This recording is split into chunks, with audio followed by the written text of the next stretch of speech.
Greetings to respected listeners and viewers of Campcast. Welcome to this week's episode. As you can tell from my ridiculous hairstyle, we're still in the midst of lockdown here in the UK. Everything is closed, everything's miserable, everything is doom and gloom.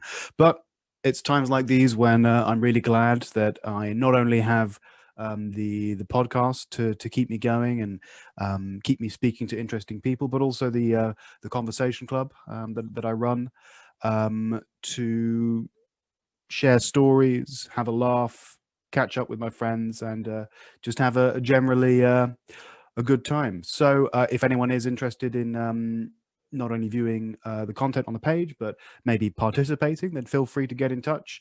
Don't forget that the promo code Campcast21, that's Campcast21, Campcast21, can be used when signing up to the Conversation Club, and you'll get a free lesson when you buy your first packet.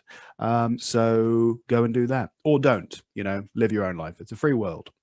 So today's guest is Yuri, who's a really interesting chap. He comes from a quite a literary background, which is what we're going to discuss in some part of the podcast. Aside from that, we talk about all of the usual topics, language, words, phrases, etc., all of the rest of it. So enjoy the episode with Yuri.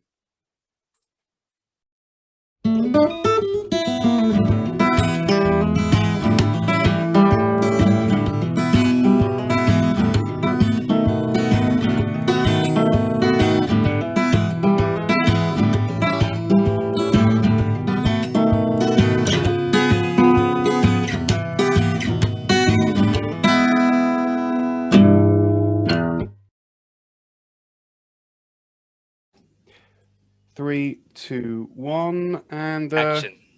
Yuri, action indeed. Just before we started taping, you were asking who are Frank and Fred. Yes. Why'd you ask? All right. So the reason I asked is because I got this postcard, which actually, had me puzzled over it for. It actually had wrecked my brains. I don't know anyone who from Britain. I thought that I didn't know anyone from Britain who had a perfect Russian handwriting. Oh, well, thank you.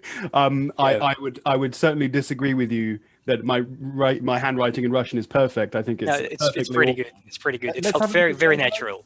I can't remember even what I wrote on it. Yeah, I have it right here. I think I have it right here somewhere handy. Yeah, there it is. See? Oh, well, for everybody who's watching this. Oh, very nice. Right well, I wrote Russian Federation at least in English, so the Royal Mail. Yes. And then I remember it. Actually, put two and two together, and this is why you asked us, all of us, for the billing address. Yeah. All right. Very nice touch. Very nice touch. Thank you. Oh, you're most welcome. You're most welcome. And Happy New Year to you and your family. And hopefully this year is going to be a little bit better. It would be quite difficult to make it worse than 2020. Yeah. Hopefully. I don't want to tempt fate. So to answer your question, Frank and Fred, Fred is my dog and Frank is my cat. As you can see, I've got a bit of Royal Canin cat food there, which cost me an arm and a leg. That clarifies it. That clarifies it then. Absolutely. Yeah, I don't. It's that might be a British thing. I don't know. Is it? Oh, and there's the card. There's the card. Yeah, so obviously I signed the card from me and Dasha like Russians would do. Is it common for Russians to sign from their pets as well? No, it isn't. So maybe that's the. I mean, not all British people do it, but when I send a card, I always send it from Mike, Dasha, Frank, and Fred. All right. So it's not all British people do that, but it's still customary with some people at least, right? I guess it's kind. I mean, it's kind of tongue in cheek, but that's what I thought.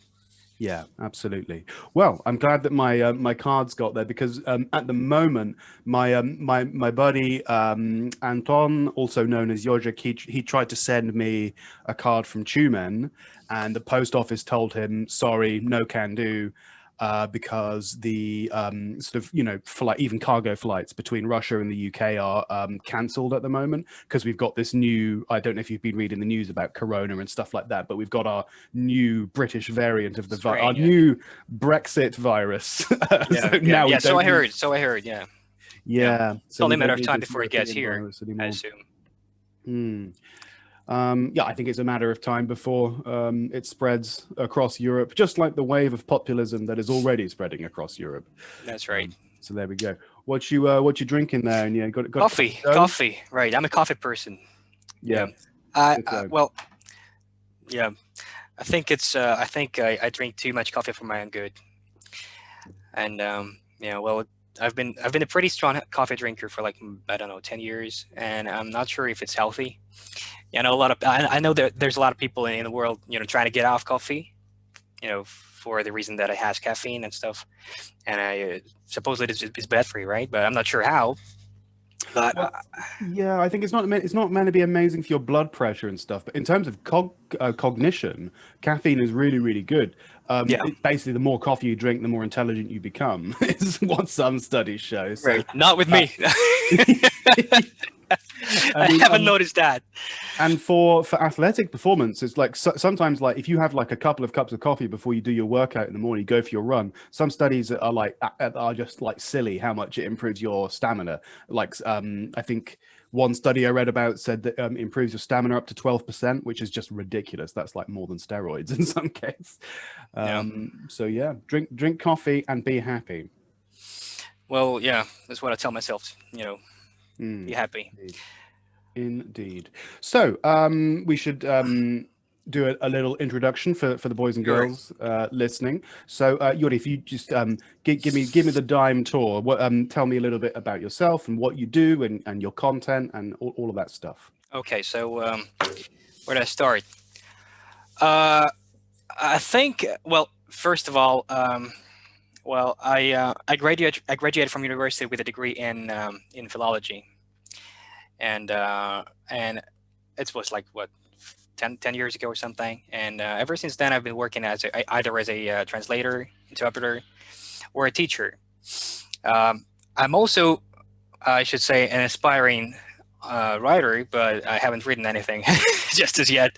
But it is my ongoing dream, and I think I'm gonna get around to this eventually. I haven't been teaching for the past year or something, or thereabouts. Yeah, about a year ago, I stopped. Had a lot of students, but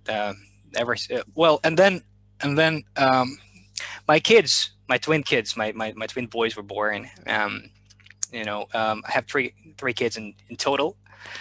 Yes, and then when the twins. And the twins came about, it was getting really, really it's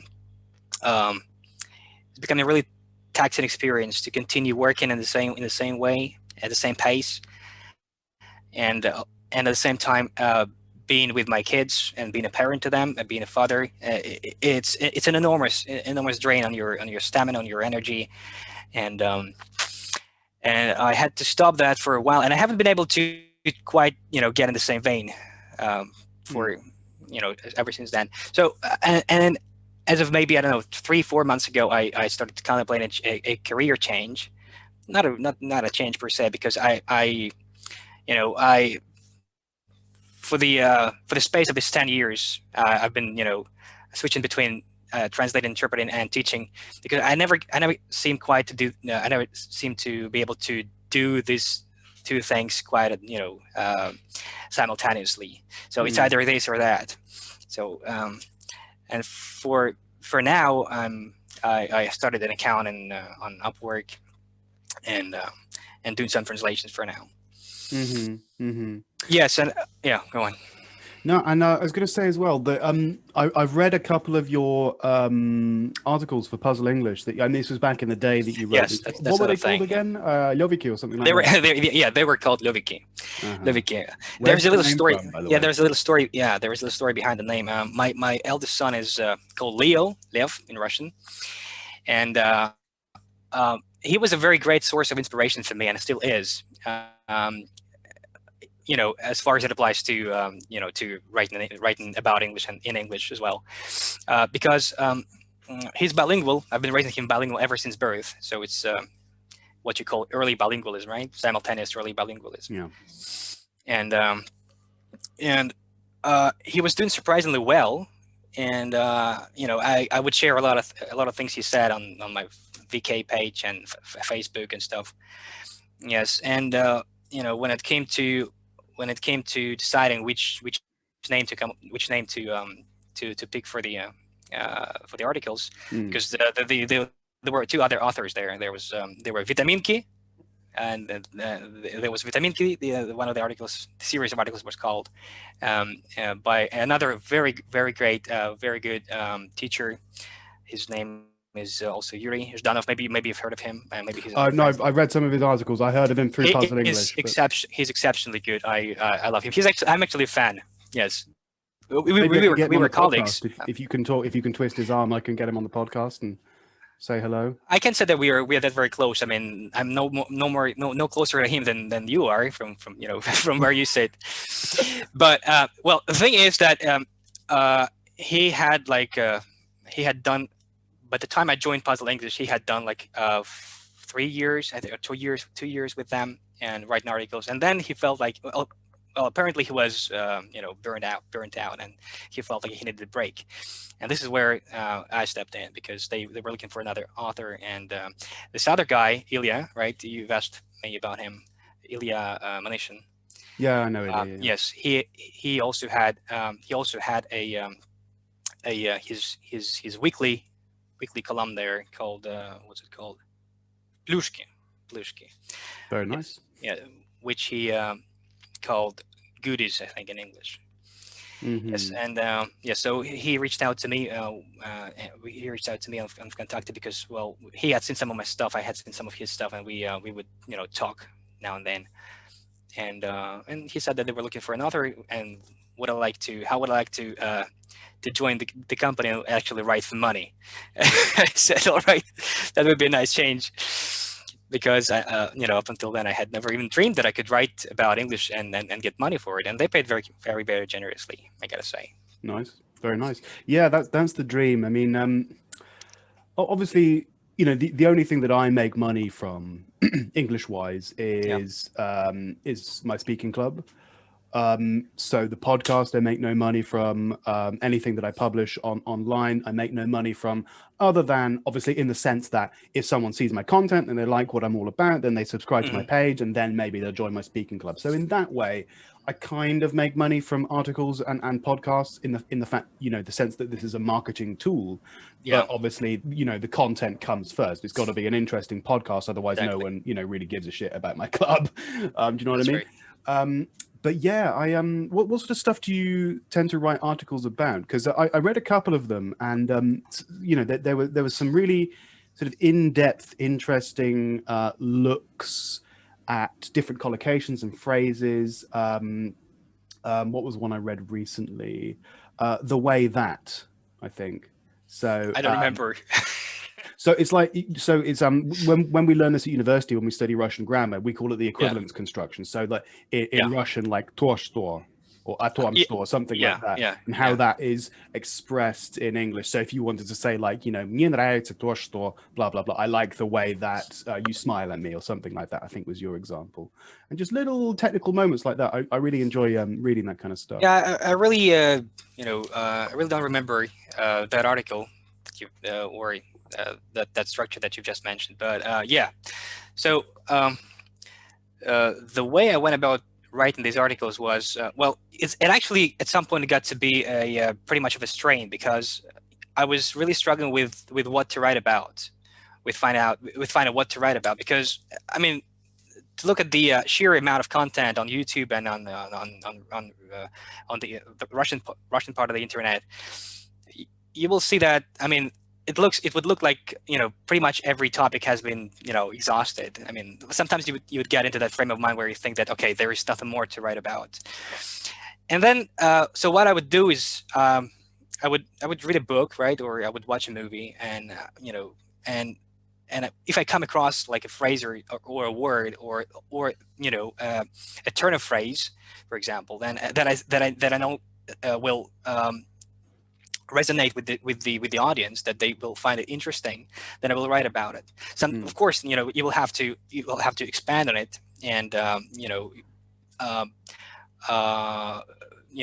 look into the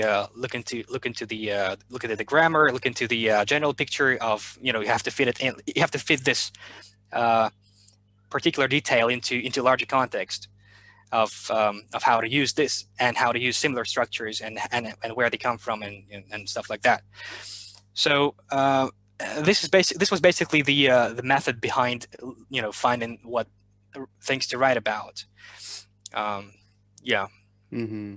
Yeah, it reminded me a little bit of, so I launched this new feature. I don't know if you keep track of the Campfire page that often, but I've got this thing called Technical Tuesdays now. Have you seen that?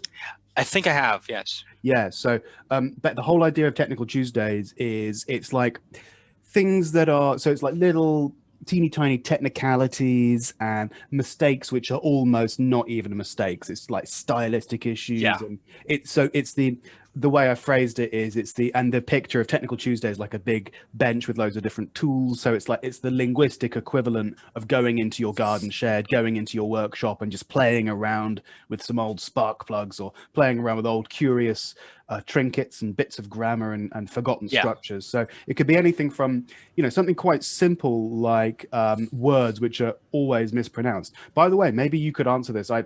Maybe it boggles my mind how, for example, why do people constantly pronounce the word ruble incorrectly? Ruble's a Russian word. Rubble. Yes. I've been wondering that myself. I'm not sure if I had the answer. Rubble. I mean, the only thing double. I think it has to do with the word double is spelled. Probably that. It's the same way, maybe. Right? Maybe rubble, yeah, but could it be how some people used to teach it? Do you think that No, I don't think so. Although yes, I wouldn't rule that out completely, right? Because I mean, there are bad teachers who, but I don't think it's actually that.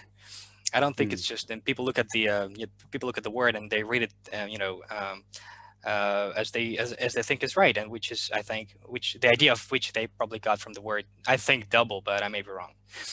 Yeah, but it's a little. All right, never mind. Yeah, a little confusing. I mean, and then there's other ones which are equally mysterious, like hotel instead of hotel. Okay, that I think I may answer. Okay. You don't know the answer? No idea. What's your take on that? No idea. Well, I mean, the reason it confuses me is because the word in Russian, like is the same stress. Atel. So why would you change it? Atel. No, wait, hold on a second there. Atel, you stress the second syllable, right? Atel in Russian, atel. Whereas in English, Russian people tend to stress the first syllable, hotel. Yeah, mistakenly so. So Mistakenly if it's the same stress as in Russian, why would you change it? Okay, you may be familiar with the song by Eagles called Hotel California, right? Oh, not this nonsense. Come on, Yuri. You're not telling me that it's because of the Eagles. I've heard this theory before. This is such nonsense. It's as good a theory as any, right? I mean, we're just speculating here. I mean, what could be the reason behind it? This song was extremely popular. It blared out practically every house, every car. Back in the day, it was extremely popular. Everybody heard it. I mean, pick a person and ask them if they know the song. They will. I mean, does everybody know this song in elsewhere? Like the Eagles are huge. Yes, absolutely huge. But yeah. I believe yes. I believe that's the reason. I can't find another explanation. So just like you said, why shift the stress on the first syllable where in Russian it also falls on the second? I think that there are some trends which I think go much deeper than the admittedly deep record by the Eagles, and I love that record. I love that song, but I think this is related to, for example, why are cities pronounced differently in different languages? Do you know what I mean?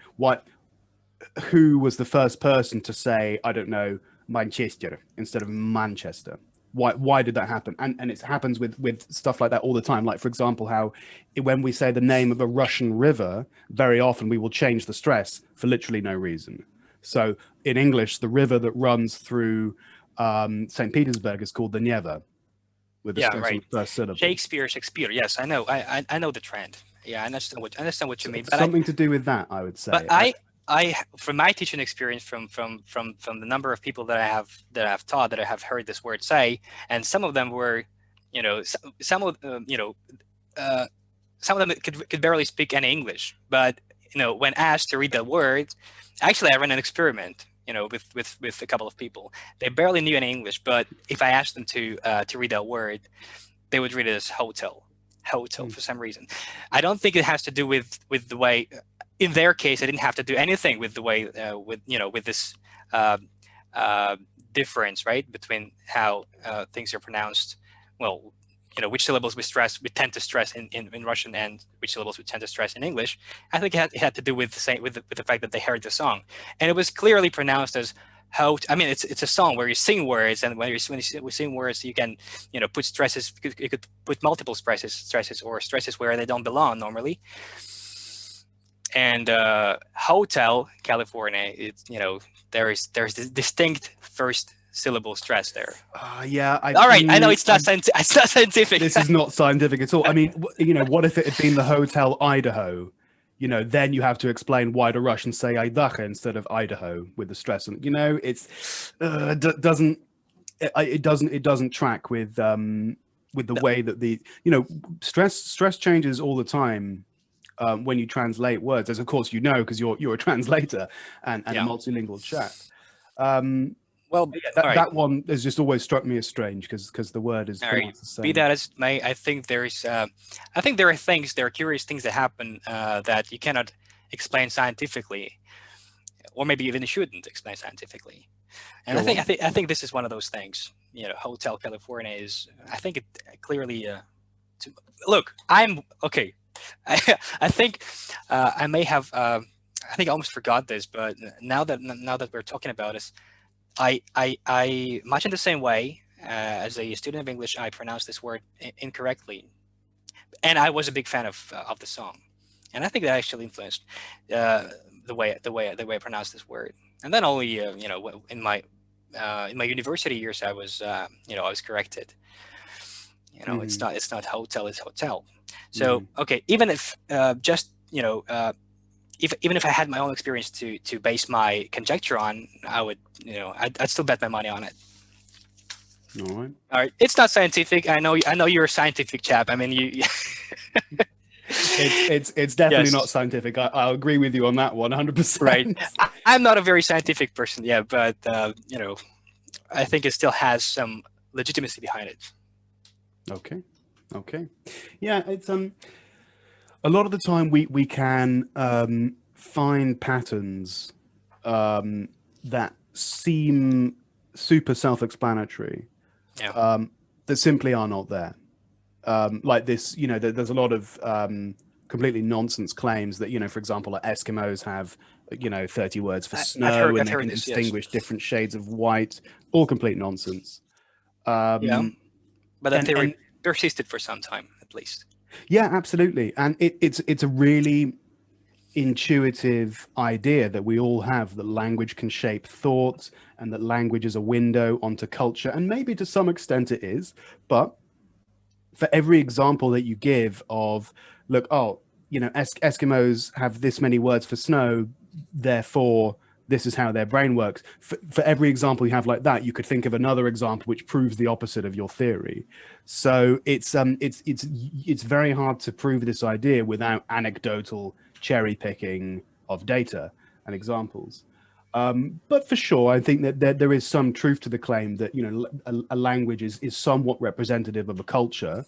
For example, if you have a desert island of people that have, let's say, never discovered alcohol, which we have examples of that on the planet, then it stands to reason that tribe or that language, they would have no word for drunk, no word for beer, no word for wine. That's obvious.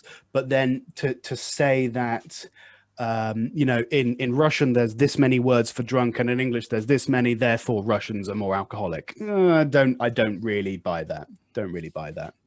Well, I agree with you there. I mean, I would often run into this, you may have as well, into this list of the word бежать, yes, declined in Russian. Yes, Oh yeah.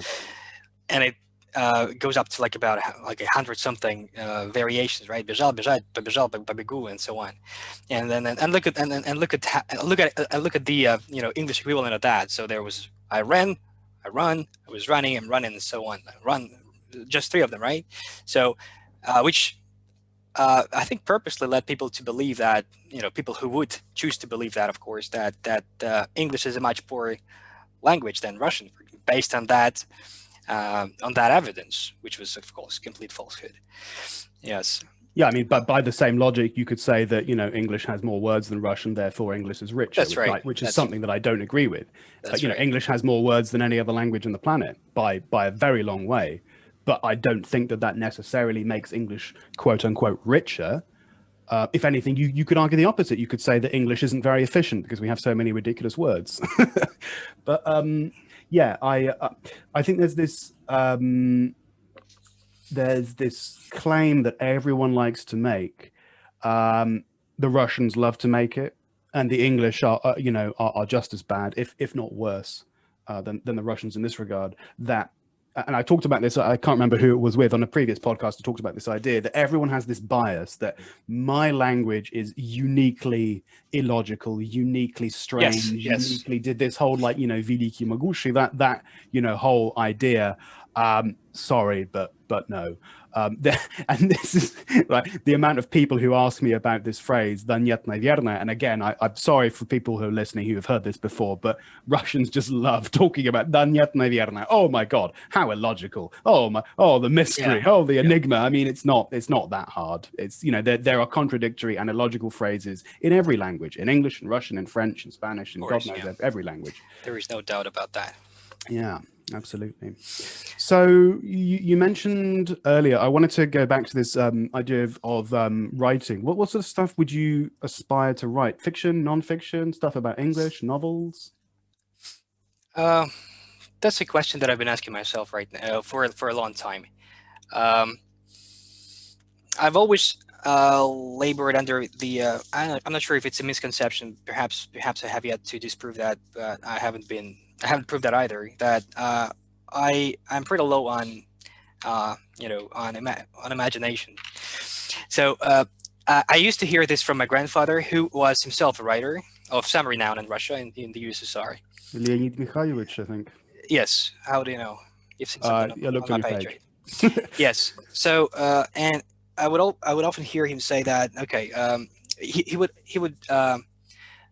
The kind of books he wrote were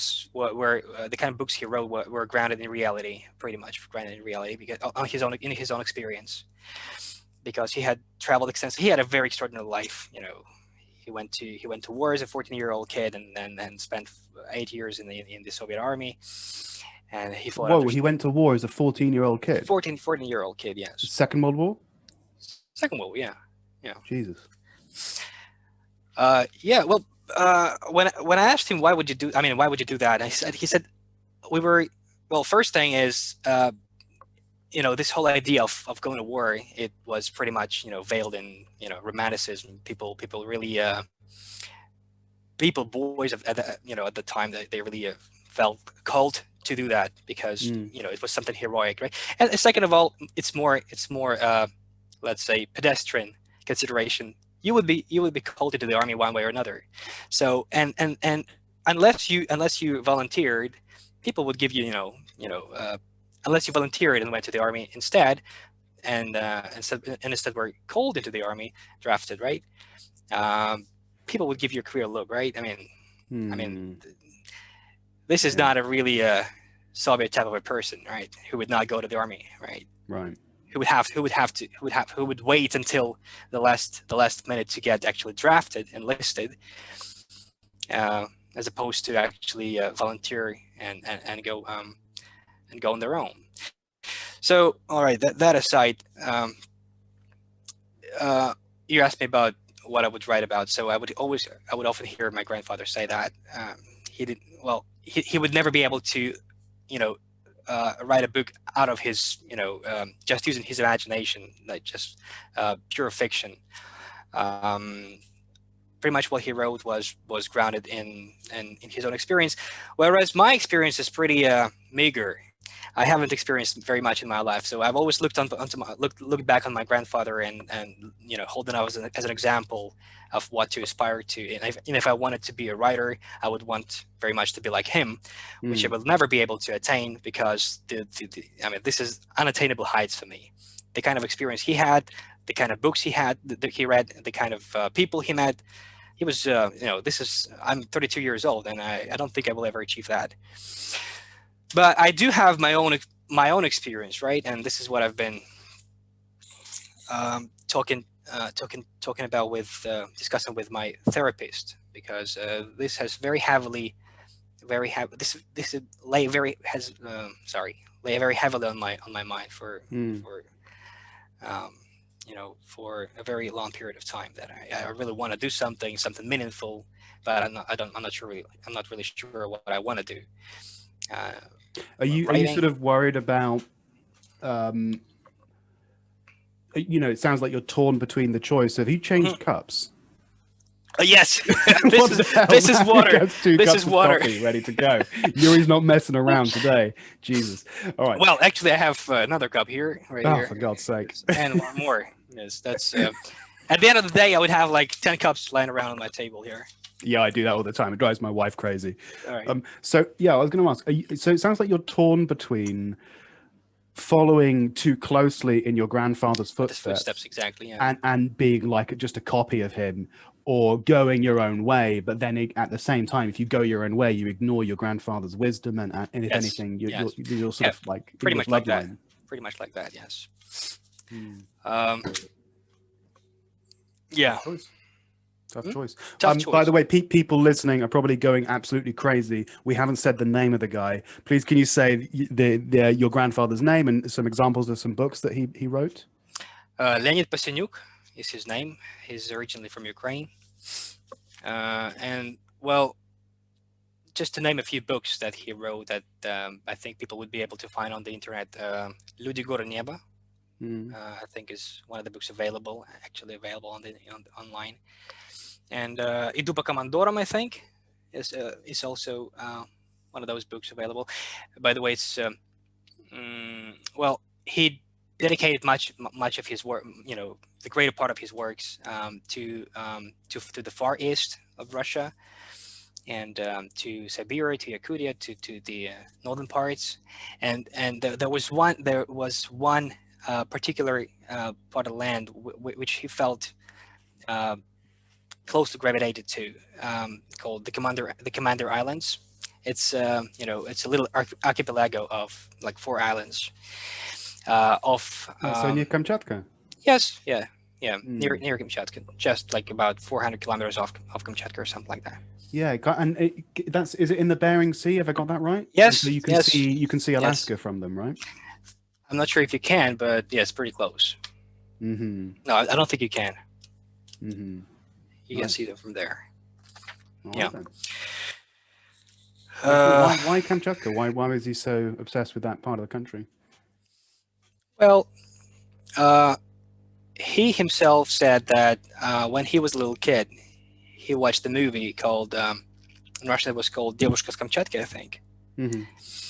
And he just absolutely fell in love with the girl, with the setting, with the land that was portrayed there in the movie, and he knew.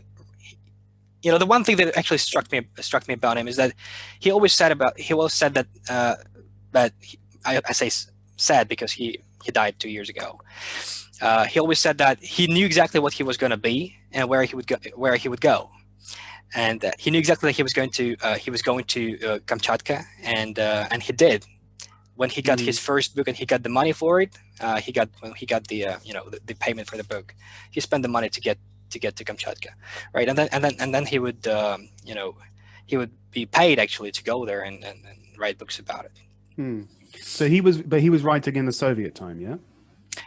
Yes, both in the Soviet time and the modern Russian time as well. So how did that work? Like, if you were a writer under socialism, then how do you get like the profit from your book? Because obviously it was a planned economy, right? So it's not quite the same as I write a book. If it does well, I get loads of money. If it doesn't do well, I don't get money. So did he get like a sort of stipend from the Writers Union, or like, how did that work? Or maybe he didn't share it with you. I don't know.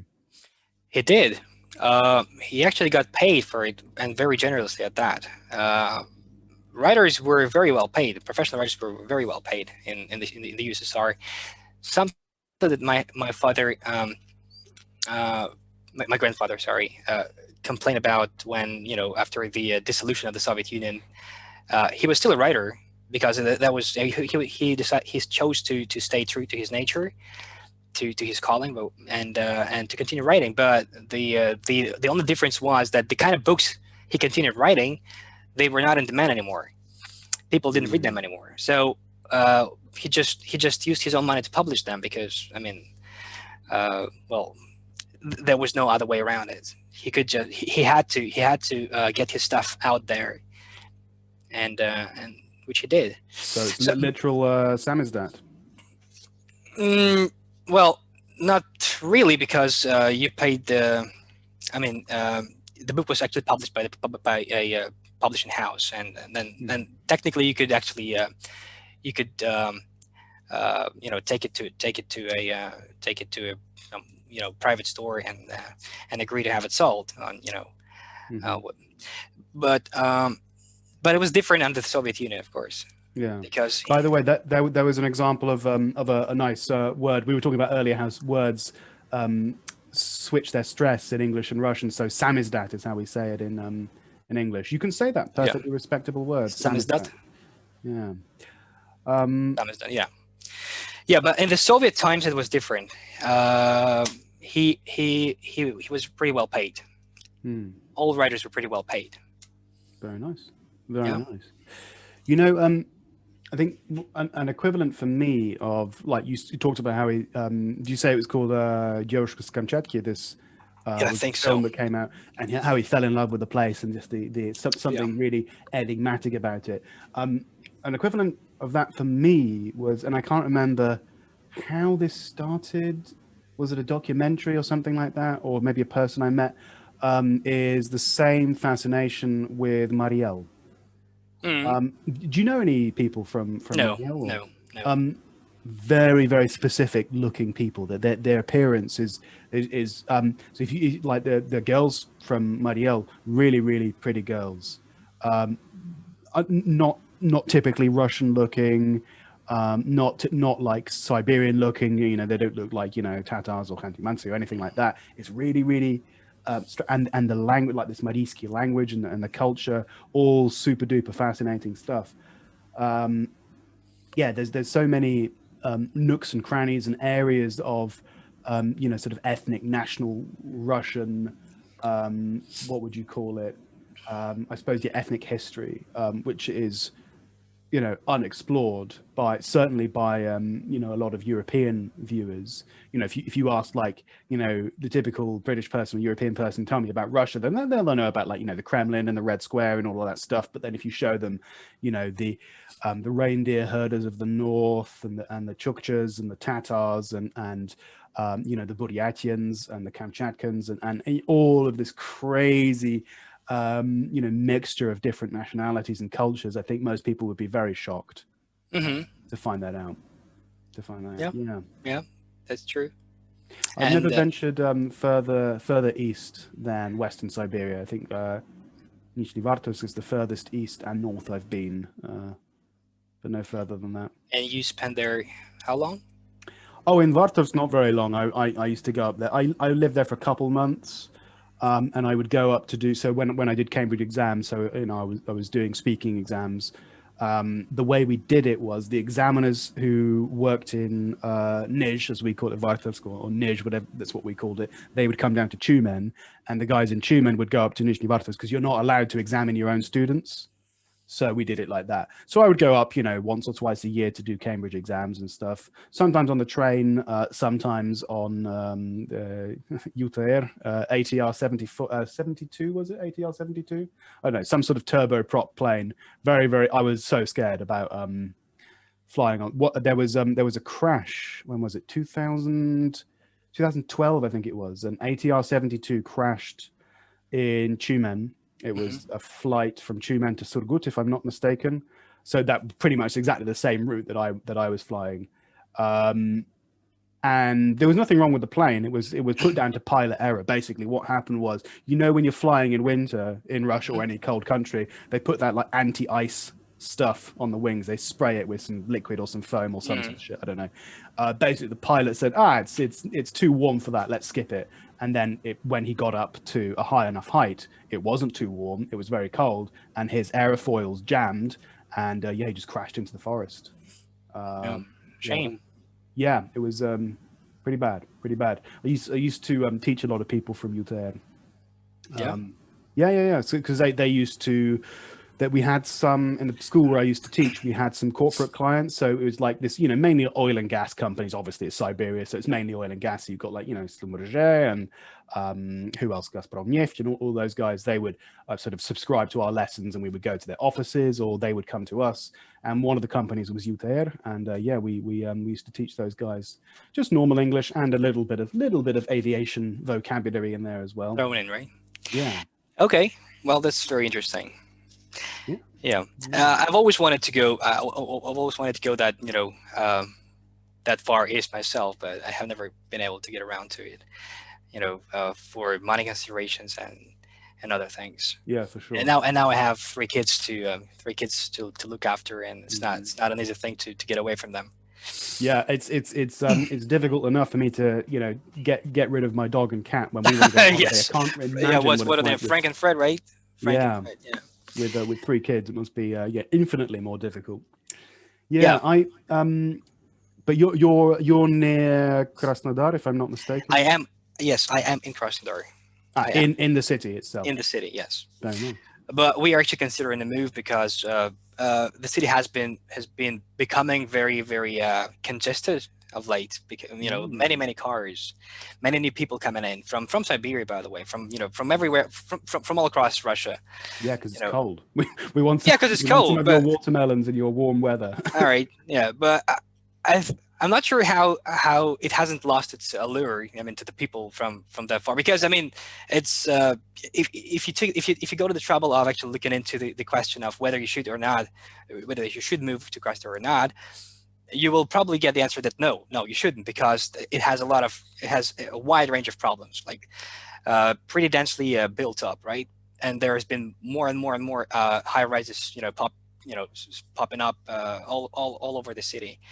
The city itself hasn't become any bigger per se, but there's been more and more people in it.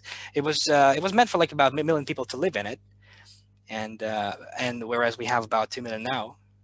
Oh Jesus! So yes, and at the rate things are going, I think we're bound to have like about 3.5 million people, in about 3, 4, 5 years time, which is what the authorities say that we're about. This is the number we are actually going to have, number of people. So yeah, we have been contemplating our move, getting a house somewhere in the suburbs. I think in this past year it has become something of a tendency with people from all over the world to leave their cities where they have lived for a long time, like and move away somewhere quite nice. Because when you get locked up in your apartment with 3 kids, and when I say I get locked up, I mean literally, because you can go outside. If you go outside, if you get caught outside doing anything else, doing anything other than just going shopping or yes, You get shot. well, yes, well, that's an exaggeration, of course, but yes, you get arrested, you get fined.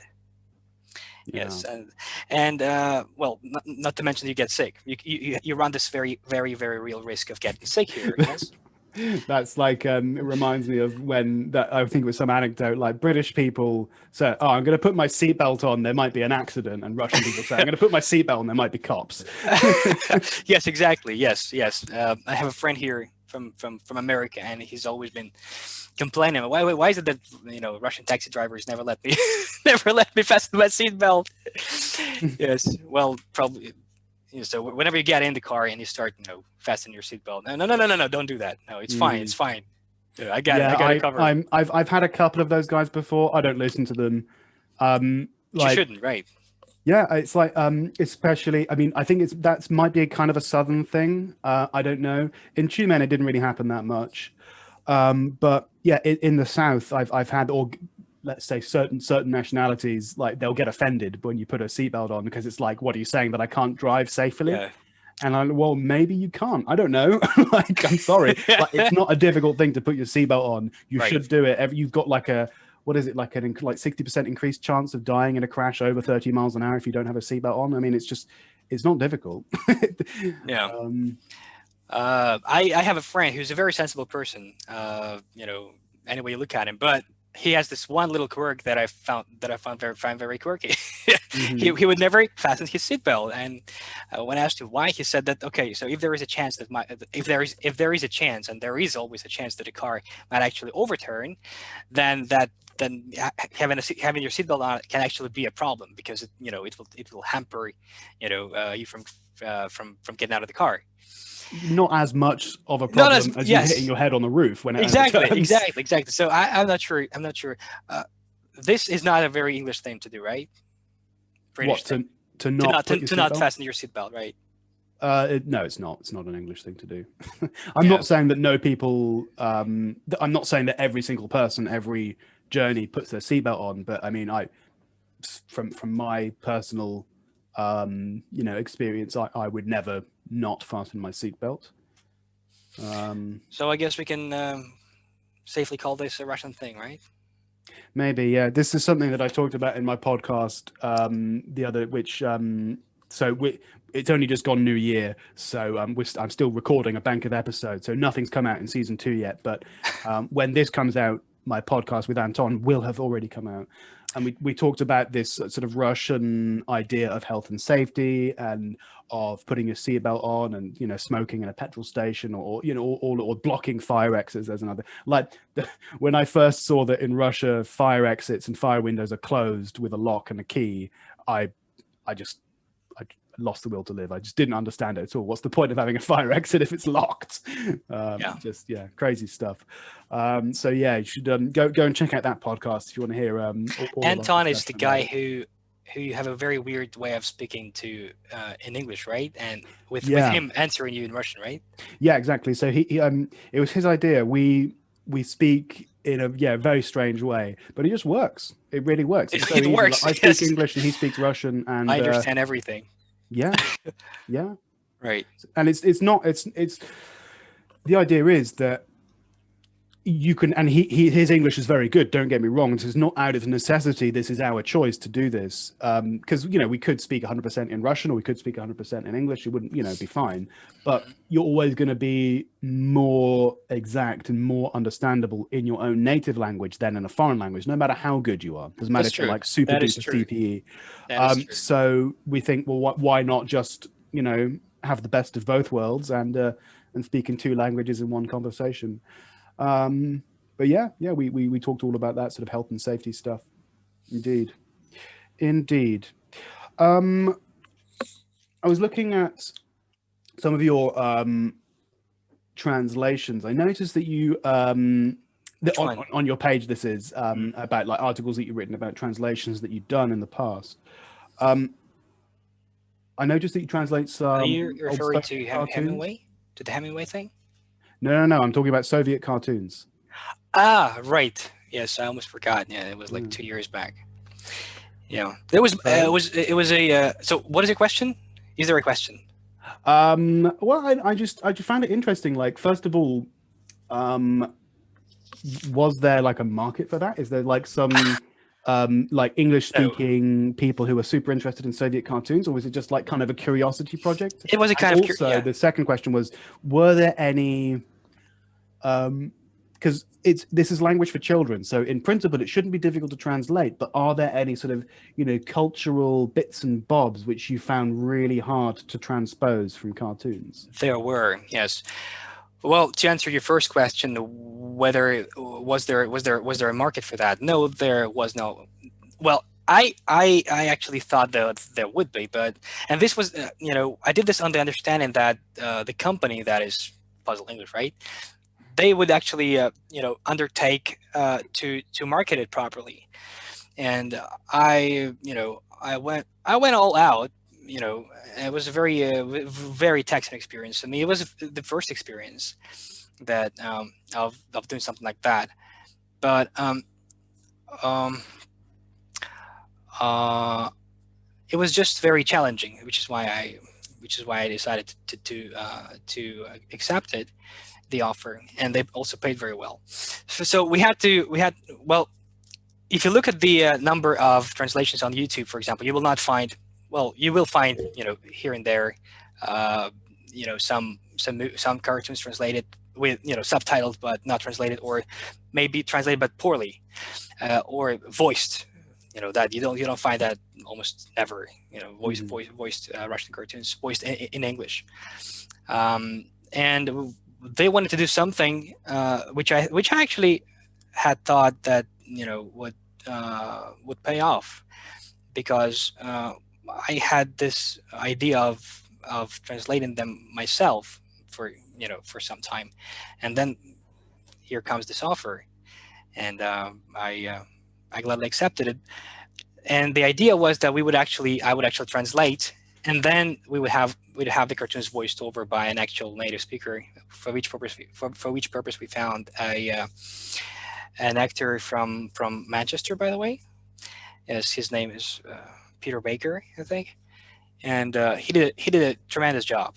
It was really good, and in the course of work, he actually fell in love with the cartoons itself, Mm. which I think actually uh, you know um, added to to their general appeal.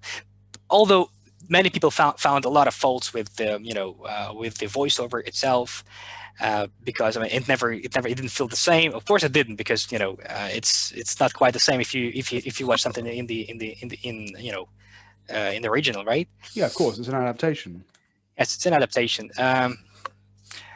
I As for whether there were cultural things that I found difficult to translate, yeah, I think there were. I don't quite remember what they were, but I wrote an actual article, which was published in some online magazine, where I talked about what things I found the hardest, and especially the songs. The songs were the trickiest bit, because I Hmm. I wanted to do them. I wanted. By the way, I just a little aside. I saw your translation of your poetry somewhere, and Oh yeah, I've got a couple of translations out there. yeah, Yeah, Pushkin, right? shout out to Timur's page, Переводе стихов. Go check it out. Yeah, And you can see my translation of Don by Pushkin there. yeah, And then I've got a couple of other translations here, there, and everywhere. I don't remember where I put them.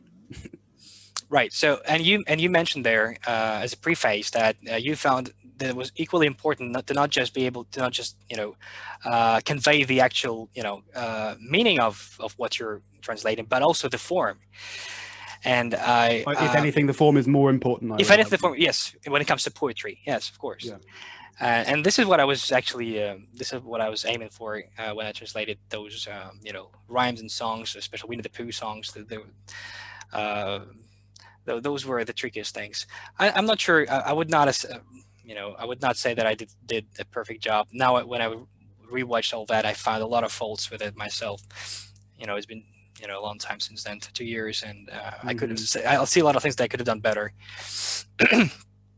But all in all, it was a unique experience. It had never been done until we did it, You're a and pioneer, a trailblazer. we sort of, yeah, sort of. But it never the cartoons. I mean, they never shot to any fame, because I mean nobody ever bothered to actually market them properly. So we just uploaded them on the YouTube channel, and they uploaded, and Hmm. it actually revoked my administrator rights, which I regret Oh very much, Jesus, because I would sometimes answer some of the comments, and now I it's a can't even low do blow. that for That's some a for low some reason. blow. For some reason, they had actually.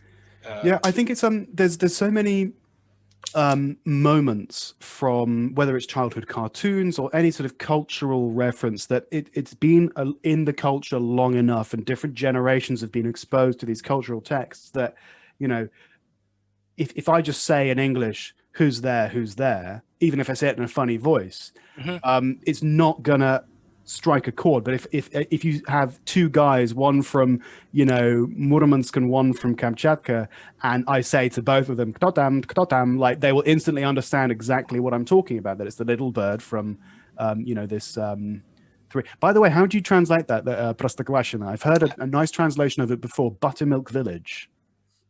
Yeah, but the actual, you mean the actual name of the village, right?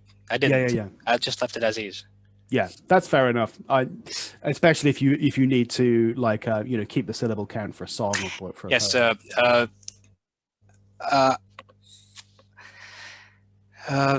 actually the last cartoon that I did was, I think it was about the parrot called Cash, right? Have you seen this cartoon before? Yeah. And there were a lot of things that I didn't really know how to go about translating, because part of the humor was based on the actual you know, on the play on the words, on the accents, because there was a